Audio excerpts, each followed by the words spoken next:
राजा पंढरीचा, राजा पंढरीचा. टीआरपीचा मामला आहे नुसता. 2 वर्षांनी पंढरीची वारी झाली. जीवाच्या आत्मीयतेनं माझ्या वारकरी पंढरीला चालत होते. देवाची भेट होईल असं वाटलं. ज्यांना खरंच शरीराने जमलं नाही त्यांना वाटलं घरी बसून तरी दरवर्षी सारखं ज्ञानोबा तुकोबारांचं प्रस्थान डोळ्यांना बघायला भेटेल. पण या वर्षी ज्ञानोबा तुकोबारांचं प्रस्थान टीव्हीला दाखवलं नाही. खरं आहे का खोट आहे? किती गेले, किती आले, किती गेले. आमचा जिल्हा तर वेगळा असला. काय तो डोंगर, काय ती झाडी, काय ती हॉटेल, ओके मध्ये होतं सगळं.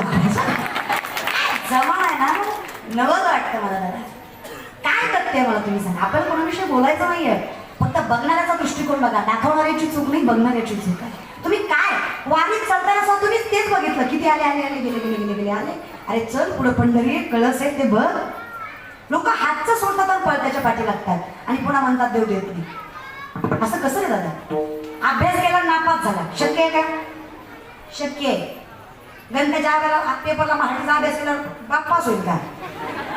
होईल का? हे चुकलं ना आपलं. अरे कर्म चुकवलं तुम्ही. आम्ही म्हणजे काय? एक माणूस एका योग्याकडे गेला. माफ करा का मला हात लावून सांगते, पण सध्याच्या काळात योगी राहिले नाही.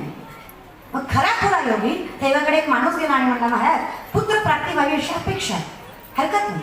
योग विद्येने परिपूर्ण करून एक नारळ त्या माणसाच्या हातात दिला आणि सांगितलं एका वर्षात बाळ होईल. हा वर्षाने माघारी आला.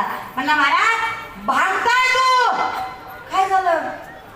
वर्ष झालं लेकराचा पत्या नाही. महाराज म्हणला आजपर्यंत माझा नारळ फसला नाही, तुझ्या बाबतीत कसा फसला रे? महाराज म्हणला दुसरा घे, पण बुंबलू नको. दुसरा घेतला. हा 2 वर्षाने आला. म्हणला पक्का भांडताय तू. काय झालं? 2 वर्ष झालं लेकरू नाही.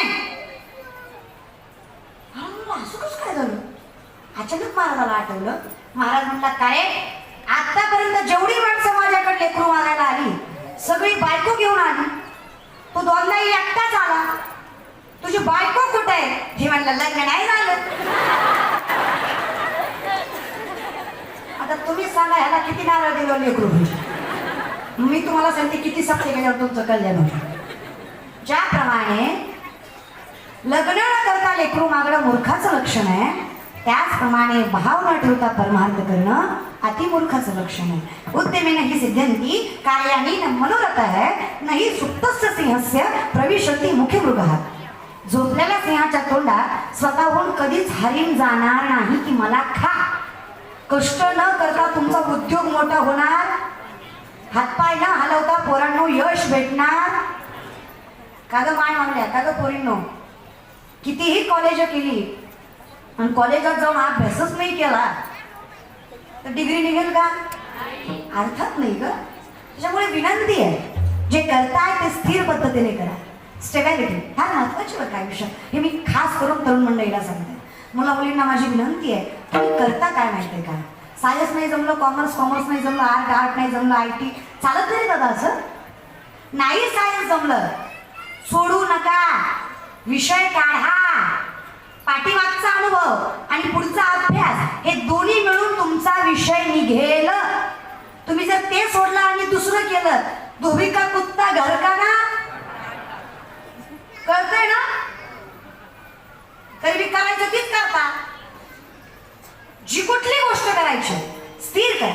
इंग्लिश बाबा फार गोड सांगायचे, खेती करणे काय तो झांगा चुंगा, मच्छी पकडणे काय तो टांगा टोंगा, महाराज बघूया तो उलटा टाका. असा धंदा आहे आपला. आपण नीट संसारही केला नाही, नीट परमार्थही केला नाही. दोन्ही मिळून करता येत नसतं. एक तर तुम्ही नीट संसार करा, नाहीतर नीट परमार्थ करा. म्हणजे बायको करू नका असं नाही, बायको करा. नाही की त्यात समाधान वाटलं काही मनावर घेऊ नका. काल्याचं कीर्तन आहे. एका माणसानं काल्याचं कीर्तन ऐकलं, घरी गेला, म्हणला आज महाराजांनी कीर्तनात सांगितलं श्रीकृष्णाला 16,108 बायका होत्या. बायको म्हणजे मग त्यात तुमचा काय संबंध? ती म्हणला देवाला एवढ्या होत्या, मग आपल्याला नको का 2-4? बायको म्हणजे हरकत नाही, तुम्हाला पाहिजे तेवढ्या करा. फक्त मी दुसऱ्या कीर्तनाला गेलते, तिथला महाराज म्हणला द्रौपदीला 5 नवरे होते. नवरा म्हणला तुम्ही लगले. कृष्ण चरित्र फक्त उच्चारायचं, आचारायचं. करायचं नाही. चला विषयाकडे वळूया.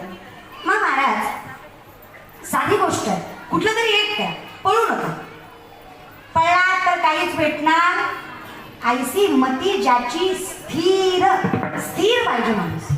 ठेविले आनंदे चित्ती असू द्यावे हे मन आहे.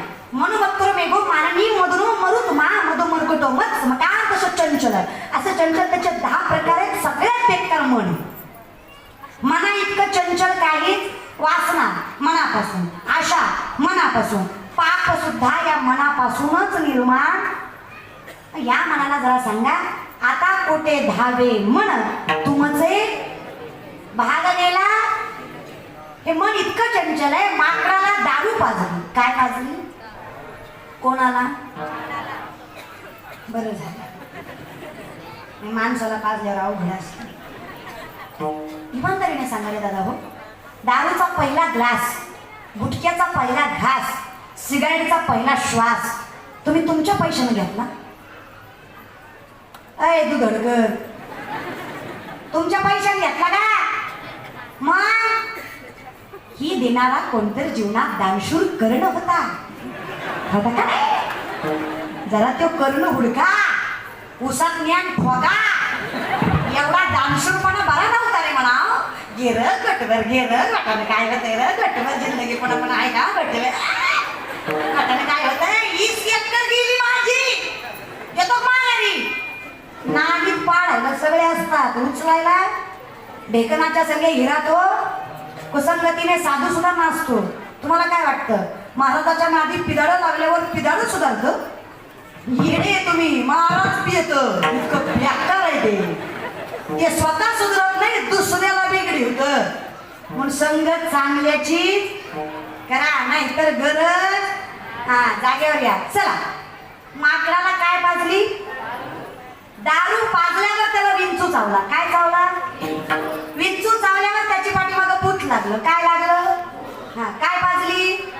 कुणाला? काय चावलं? विंचू चावल्यावर काय झालं? माकड जगन का? मर्कटो सुरापानम यत्र वृश्चिक दंशनम तन्मध्ये भूतसंचारो यद्वा तद्वा भविष्यति. विचार करा, त्या माकडाचे काय हाल होतील, त्याच्या 10 पटीनं मन चंचल आहे. मग एवढं चंचल मन जर तुम्हाला स्थिर करायचं आहे तर कशाचा तरी आधार घ्यावाच लागणार आहे की. मग मनाला स्थिर करायला एकच आधार, मुखी नाम ऐसी साक्ष तरले तरती हा. पण कुणाचा? नामधारकाचा. साधन एकदम साधं. काय करा? मनाला शांत करायचंय. शंकराचार्य सांगतात, भजे व्रजे कमंडनम समस्त पाप खंडनम सुपिच्च उच्च मस्तकं सुनादवीन हस्तकं गोपवीत गोपिकमनमामि कृष्णमोगर मनोज गर्भ मोचनम विशाल मनोलोचन अनंत रंग सागर मनमामि कृष्णमागर भजे व्रजे कमंडनम समस्त पाप खंडनम स्वभक्त चित्त रंजनम सदैव नंदनंदनम.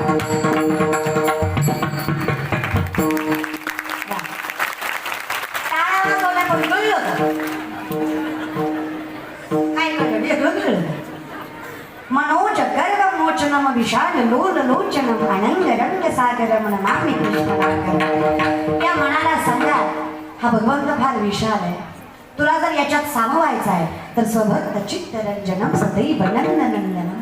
मग त्याच्यासाठी करा काय? भजे ब्रजे कमंडन.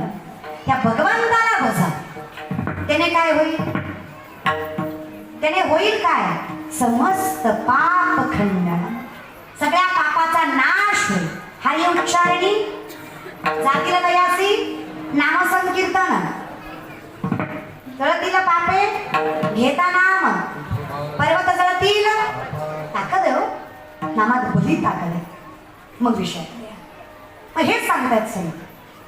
फार अवघडच जाऊ नका, तर बाह्यांगाकडे बोलू नका दादा. हे मला शांत करायचं ना, नामस्मरण आलं पाहिजे. आणि ज्याला हे स्थिर करायला जमलं, आम्ही स्थिर नाही. एक पोरगा माझ्याकडे आला, म्हणला ताई मी एक झाड लावलं. म्हणलं उत्तम. म्हणला रोज पाणी घालतो, रोज खत घालतो, झाड वाढत नाही. म्हणलं वेडायच करे, पाणी घालतो, खत घालतो, झाड वाढलं पाहिजे का नाही? माझ्या जीवाकडे बघून तरी बोलत जा रे, वाढलं पाहिजे का नाही? It is nature. पाणी घालताय, खत घालताय, झाड वाढलं पाहिजे. बघा ना म्हणला ताई, रोज पाणी घालतो, रोज खत घालतो, रोज उपटून टाकतो, किती वाढलंय.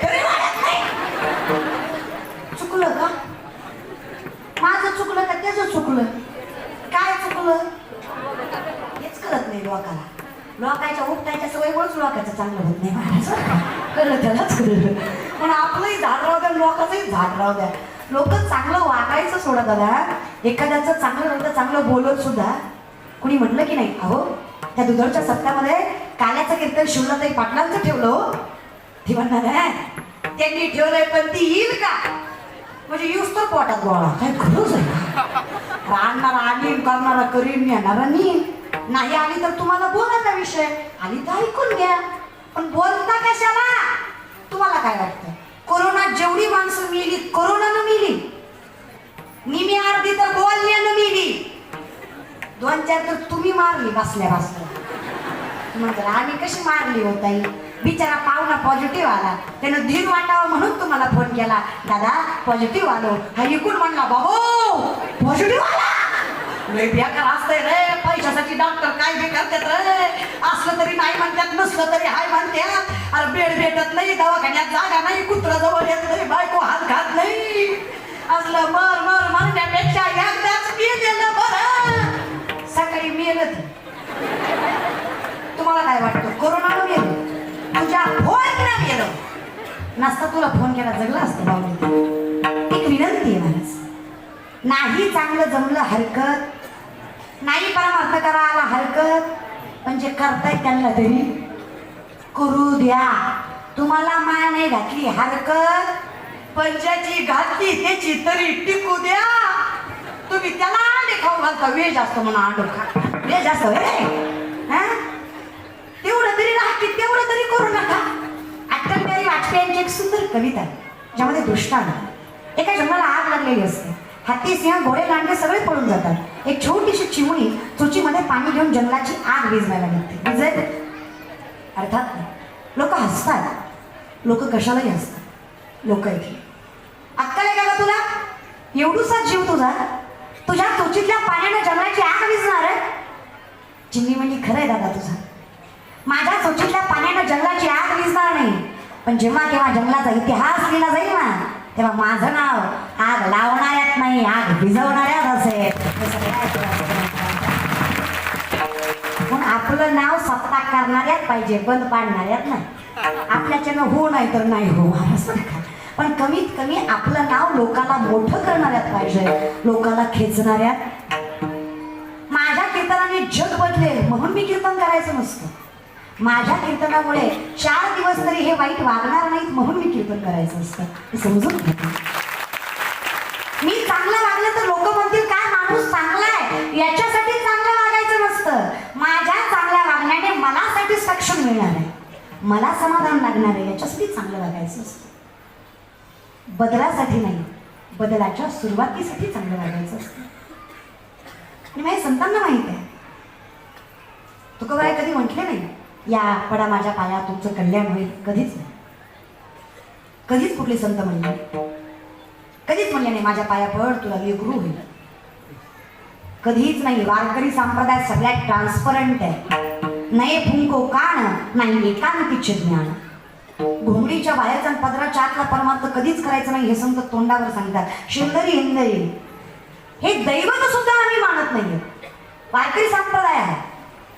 तुम्हीच मला सांगा, महाराज लोकांच्या पाया पडून अंगाने लावून जर लेकरं झाली असतील, लग्न काय बॉम्बलाई केली असतील, ह्याच्यापेक्षा स्पष्ट मी बी बोलू शकत नाही. महाराज नवसे कन्या पुत्र होती तरी का वेळे आहात काय? पण तुमचं कसं आहे, तुमचा अंगाऱ्यावर विश्वास आहे पण बुक्यावर नाही. आम्ही काहीच करू शकत नाही ना. तुम्ही कुठे स्थिर होते तुमची मती आहे ना. सिंपल गोष्ट महाराज, साधं उदाहरण आहे.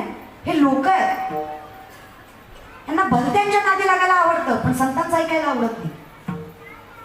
काय वाईट केलं होतं दादा? हा हे खरं आहे, ते स्वीकारा. आपलं काय झालंय, आपला परमार्थ कमी झालाय पण बोभाटा नाही झालं. ज्ञान आपलं एवढंच आहे पण अहंकार आपला. नामदेवराय गोड वर्णन करतात, लटके झाले कटके देते गाडगे एवढे राळे, उडत चिमणी चरत चाले तिचे वाटे एवढे डोळे. कळलं त्यालाच कळलं. हे करायला तुका म्हणे येते पाहिजे जातीची, येण्या गावाळ्याचे चिमणी केवढी आहे तू घरच्या चिमण्या नो. चिमणी केवढी माय बोलत जा ग, केवढी असती. वाटी केवढी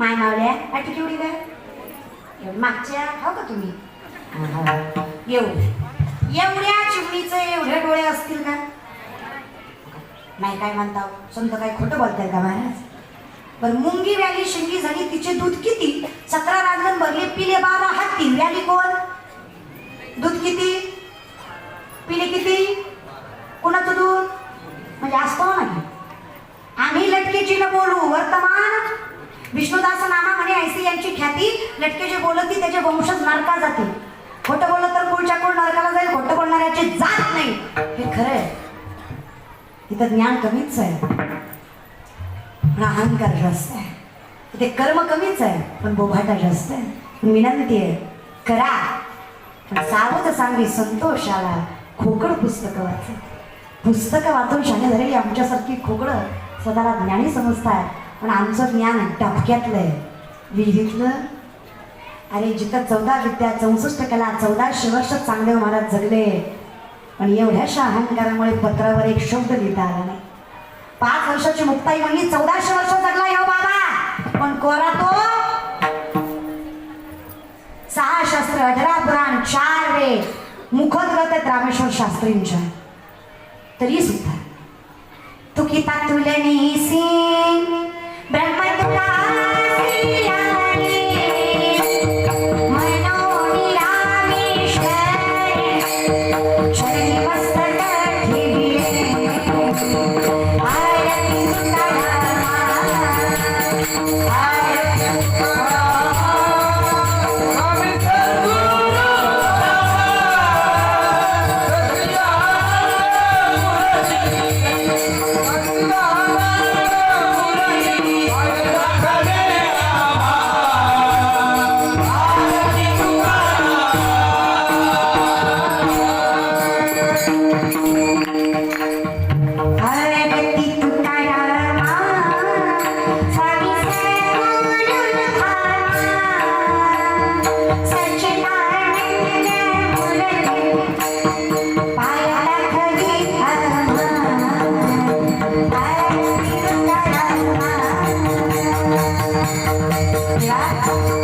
ज्ञान महत्वाचं नाही नम्रता महत्वाची तुम्हाला काय वाटतं रावण वासनेने गेला रावण अहंकाराने गेला रावणाची बायको मंदोदरी सीतामाईपेक्षा सुंदर आहे फक्त ज्या धन्याच्या नावानं खाताय त्याच्याच बायकोला नाव ठेवायचं नाही म्हणून नाही महाराज तर मंदोदरी सीतामाईपेक्षा सुंदर आहे पण मत्सर भावने पोटी आणि अहंकारा पोटी सीतामाई उचलली रावणासारखा बुद्धिवान प्राणी नाही महाराज लंका कोणाची लंका महादेवाची कोणाची महादेवाची महादेवाच्या लंकेच्या वास्तुशांतीच्या पूजेला रावणाला बोलवले रावण फार सुंदर मंत्र म्हणायचा श्लोक वा इतके सुंदर मंत्र म्हणले रावणाने कारण अजूनही प्रथमा रावणच शिवभक्तामध्ये अजूनही प्रथमा रावणच आहे धन्य भाग्य रावणाचे दास झाले शंकराचे काय भाग्य महाराज रावणाचं नाटरामायणामध्ये वर्णन करतात एकनाथ महाराज रावणाच्या शिवपूजेला 7 ते 8 तास वेळ लागायचा म्हणे 14 माणसं सामान हाताखाली द्यायला होती फक्त पूजेचं रोज 1000 कमल तो शिवपिंडीला व्हायचा एके दिवशी 999च भरले पूजेतनं उठला नाही स्वतःचं शीर कापलं आणि 1000 शीर कमळून शिवपिंडीला अर्पण केलं एवढा महान भक्त रावण तरी सुद्धा नाव राक्षसात आहे भक्तात किंवा संतात नाही कारण आहे अहंकार चल इतके सुंदर मंत्र म्हणले रावणाने देव शेवटी स्वभावाने भोळा आहे शिव भोळा काय मागायचं ते माग रावणा जगातला पहिला पुजारी ज्यानं वास्तुशांतीच्या बदल्यात बंगल्याचा 7 वारच नावावर गेला कळलं त्यालाच कळलं ती म्हणला देवा देऊच वाटतंय एवढाच कुळ काय तर अख्खी लंका दे दुसरं काही देव आहे तो मागितलं आणि देणार नाही असं होत भक्ताचं प्रत्येक मागणं पूर्ण करतो भगवंत हेही मागणं पूर्ण केलं रावणाला महादेवाने अख्खी लंका त्याची लंका झाली सत्ता गाडोळी गजानन सटवी करी बाळांत शक्ती 3दा कैलास हलवला 80,000 बायका 1,00,000 पोरं 1,25,00,000 नातू अकेल्यांका सोन्याची 33 कोटी देव बंदी करण्यात नवग्रहाच्या पायऱ्या उभे राखणीला गजानन गाडवं वळायला आणि सटवी बाळांपण करायला एवढी सत्ता ज्या रावणाची आहे तरी सुद्धा त्याचं नाव अजूनही बघतात नाही. कारण आहे अहंकार. पण इथं भल्या भल्यांनी जमलं नाही, त्यांची डाळ शिजली नाही. तुम्ही आम्ही कोण आहे? अहो जगद्गुरु तुकोप्पा आहे. संप्रदायात 3च जगद्गुरु, कृष्ण म्हणते जगद्गुरु, जगद्गुरु शंकराचार्य आणि जगद्गुरु तुकोप्पार आहे. त्यांची भाषा ऐका. मज पामरा पायीची वाहन तुकोप्पार आहेत ते. तुकोप्पार आहे म्हणतात कुणबी याच्या पुढी जन्मलो जगदीशा. संस्कृत भाषा आम्हा कैसी. कोण आहे देवा मी? लोक संत संत म्हणतात. खरं सांगू का? संस्कृत लिहावं एवढी सुद्धा पात्रता माझी नाही असे धर्मपीठावाले सांगतात. आणि खरं आहे त्याच. पण तेच तुकोबा आहे अभंग लिहिताना संस्कृत मध्ये लिहितात. श्री अनंता मधुसूदना पद्मनाभा नारायण जगद्व्यापका जनार्दना अनंता विनाश. लोक म्हणले तुम्ही आत्ताच म्हणलात तुम्हाला जमत नाही. मी आजही म्हणतो मला जमत नाही. अहो मग हा गाथा तुका म्हणे माझं बोल बिता